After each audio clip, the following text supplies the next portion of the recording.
तो अभी मैं भरत भूषण के घर के बाहर हूँ और आपको पता ही है कि पूरे देश में सवाल उठ रहा है भरत भूषण के इनकाउंटर को लेकर। देखिए भरत भूषण का यही घर है, सामने देखिए यही घर है भरत भूषण का, बिलौटी गांव है, यही घर है।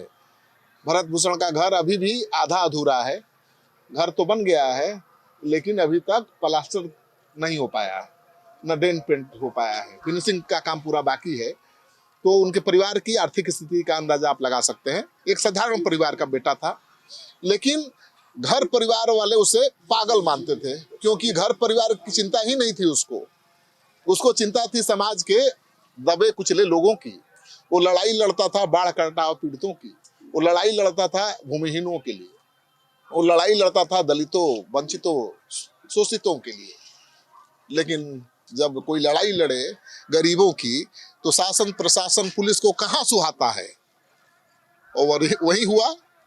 वो लगातार संघर्ष कर रहा था पुलिस के साथ, उसकी झड़प भी हो रही थी और पुलिस के निशाने पर पहले से ही था और पुलिस वाले ने पहले ही धमकी दे दी थी जब उसने कॉलर पकड़ी थी कि मैं तुम्हें जरूर गोली मारूंगा, और उसको मौका भी मिल गया। भरत जब नाराज हो गया व्यवस्था से तो उसने अपना लॉकेट बेचकर बंदूक खरीद ली।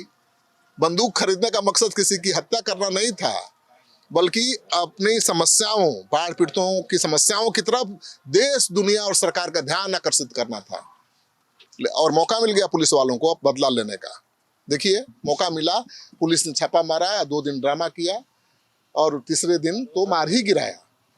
सरेंडर करने के बाद, हथियार फेंकने के बाद अब पूरा मामला देश भर में उठ रहा है, लोग आवाज उठा रहे हैं। आज यहाँ पर महापंचायत भी है, लेकिन एक नौजवान जो बेतिया से आए हैं यहाँ पर आमरण अनशन पर बैठे हैं। आप कहाँ से आए हैं, क्या आपका नाम है और क्या मकसद है आमरण अनशन? सबसे पहले तो हम आपको बहुत बहुत धन्यवाद देंगे कि पूरे बिहार और देश में एक आप ऐसे मीडिया वाले हैं जो आप शेर हैं और मर्द हैं, जो सच्चाई को रखते हैं। हम लोग आपका वीडियो भी देखे थे, थाने वाला, आंख में आंख डाल के बात करने वाले शेर हैं। आपको सैल्यूट है सर। मेरा घर पश्चिमी चंपारण के बेतिया का रहने वाला हूँ, रामनगर घर पड़ता है। सचिन नाम पड़ेगा और एक भारतीय होने के नाते हम सब भाई बहन हैं। भारत माता हम सबकी माँ है। तो हम लोग यही चाहते हैं कि आगे से कोई भरत तिवारी के साथ इतना बड़ा घात ना हो, विश्वासघात ना हो। और इस हत्या के लिए मैं किसी और को आरोपी नहीं मानता हूँ, मैं सिर्फ और सिर्फ सम्राट चौधरी को हत्यारा मानता हूँ। मुख्य मांग है भैया, सम्राट चौधरी को कुर्सी छोड़ देना चाहिए और माँ से आके माफी मांगना चाहिए। अगर वो वीडियो वायरल नहीं होता सिलेंडर वाला, तो आप समझिए कि एक सही व्यक्ति को कैसे दोषी बना दिया जाता। आप कितने दिन से आमरण अनशन पर बैठे? 3 दिन हुआ। कब तक बैठिएगा? अभी तो हिल गए हैं आप। मर जाएंगे लेकिन नहीं हिलेंगे, हटेंगे। आपकी हालत तो खराब होती जा रही है। कुछ भी नहीं हुआ है, क्या हो गया है मेरे हालत को? सांस चल रहा है ना सर। वो जान दे देंगे। एक माँ का बेटा मर गया तब पूरे देश का खुला था ना, खुला है ना। ये हिंदू, मुस्लिम, जादव, सिख, ईसाई सब बटे हुए थे ना। कौन बांटा? ये नेता ही लोग ने बांटे थे भैया। ये लोग ने बांट के हम लोग को बर्बाद किए हैं। सबका मूलभूत समस्या क्या है? शिक्षा, स्वास्थ्य है आपके बिहार में? शिक्षा, स्वास्थ्य सही? इन नेताओं के बच्चों का इलाज होता है किसी सरकारी स्कूल में, सरकारी हॉस्पिटल में? इनके बच्चे पढ़ते हैं किसी सरकारी स्कूल में? नहीं पढ़ते हैं। हम लोग राजनीति में पिसे जाते हैं, जाति और पार्टी में, ब्लॉक में दलाली, थाना में दलाली, इसमें गांजा बिचवाता है बिहार पुलिस। ऐसा लगता है कि कोई ऐसी जादुई छड़ी है जो एक दिन में सब कुछ बदल जाए, एक झटके में बदल जाए? इतना आसान नहीं है सर। वो व्यक्ति जो शहीद हो गया, जिसको लोग अपराधी बोल रहे हैं, उसने भी कई दिनों से संघर्ष किया है, हजारों लोगों के लिए, हजारों माँ बहनों के लिए। उसके लिए श्रद्धांजलि क्या होगी? सही बात बताइए, राजनीति नहीं, उसके लिए श्रद्धांजलि क्या होगी? उनकी श्रद्धांजलि हुई होगी सम्राट चौधरी उनकी माँ से माफी मांगे और उनको शहीद का दर्जा दे। जो भी शहीद के परिवार को मिलता है, इस परिवार को मिले।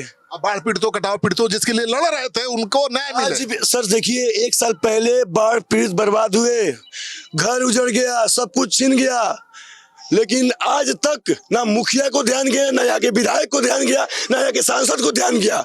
सिर्फ वो तिवारी भाई हमारे जो भरत भाई है जो आज शहीद हो गए, वही उन लोगों के लिए संघर्ष लड़े। वहाँ के माँ बहनों का आंसू देख के आप समझ पाइएगा कि कैसे एक वीर व्यक्ति को मार दिया गया है।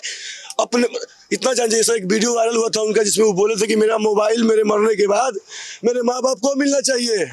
और जैसा हम लोग सुन पा रहे हैं, माँ से समझ पा रहे हैं, कि यहाँ के लोगों से समझ पा रहे हैं, यहाँ का भ्रष्टाचार उनके मोबाइल में कैद था जो वायरल हो जाता तो कई लोगों का नौकरी दांव पे लग जाता और बिहार प्रशासन से लेके बिहार सरकार के नेताओं का मुंह पर जूता लगता।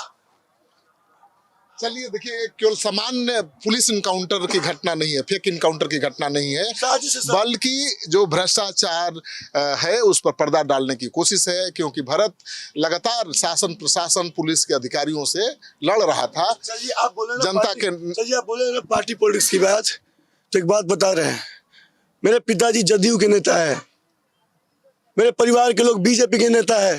क्या नाम है आपके पिताजी? नाम नहीं रखेंगे क्योंकि वो अपने जगह पर है, मेरा काम अपने जगह पर है। हमने यहाँ बैठने से पहले अपने पिता को वार्निंग दिया था कि माँ बाप का कसम खाते हैं कि अपने घर में भगत सिंह पैदा कीजिए, और तब यहाँ बैठे हैं। मेरे 2 बच्चे हैं, छोटे छोटे हैं, मेरी पत्नी है, कल मेरा शादी का मैरिज है, मेरे घर में तो अलग चीज है। लेकिन मुझे वो आप बोले राजनीति की बात, सर हम ये राजनीति होती है तो हत्यारे बच जाते हैं। सर हम इन नेताओं पर भरोसा नहीं करते, ये गद्दार होते हैं, ये गिरगिट से भी ज्यादा बदतर होते हैं। नेता आ रहे हैं, बयान दे रहे हैं, ऐलान कर रहे हैं, कोई काम नहीं आया। सर फर्जीवाड़ा है सारे, सब फर्जीवाड़ा है। सिर्फ अच्छा बाढ़ आया था ना सर, कितने लोग गए वहाँ टीआरपी कमाने के लिए, वीडियो बनाने के लिए, कितने हजारों की संख्या में लोग गए, हजारों की संख्या में नेता गए, हर पार्टी के दल के लोग गए। कहाँ मर गए साले वो सब? आज क्यों नहीं फंसाए उस परिवार के लोगों को? आज भरत तिवारी शहीद हुए हैं तो आप लोगों के गलतियों की वजह से आप सिस्टम को बर्बाद किया और सिस्टम से लड़े। बंदूक उठाए थे किसी को मारने के लिए नहीं सर, क्रांति लाने के लिए। बिल्कुल। और इस क्रांति को आप देखिए, दूसरे मैं बता रहा हूं कि भरत नहीं रहा, भगत सिंह बन गया, और उसने सैकड़ों भगत सिंह शायद पैदा भी कर गया।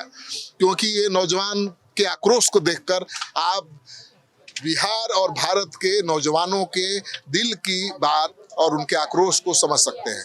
अगर न्याय नहीं मिला भारत को, तो मुझे लगता है कि पुलिस को बहुत महंगा पड़ेगा, शासन प्रशासन को बहुत महंगा पड़ेगा। इसलिए सरकार राजनीति से ऊपर उठकर, राजनीति से प्रभावित हुए बिना भरत को न्याय दिलाए, उसे शहीद की दर्जा दिया जाए, उसके स्मारक स्थल बनाया जाए। क्योंकि जो बाढ़ पीड़ित हैं जिनके लिए लड़ रहा था, वो कह रहे हैं कि वो हमारा भगवान था, उसकी हम पूजा करना चाहते हैं। तो कुछ ऐसा सरकार करे कि भरत अमर हो जाए। आपसे कोई मिलने आया? हमको मतलब नहीं, हमसे नहीं मिलने आए। क्यों मांगे? क्यों? मैंने सब मांग दुनिया जान रहा है सर। माँ से मिलने आए, माफी मांगे, और अपराधी जो है उसको अपराधी बोले और शहीद को शहीद बोले। इससे ज्यादा मेरा कोई मांग नहीं है सर। बिल्कुल, अपराधी को अपराधी बोले सरकार और शहीद को शहीद बोले, ये हर भारतवासी की मांग है।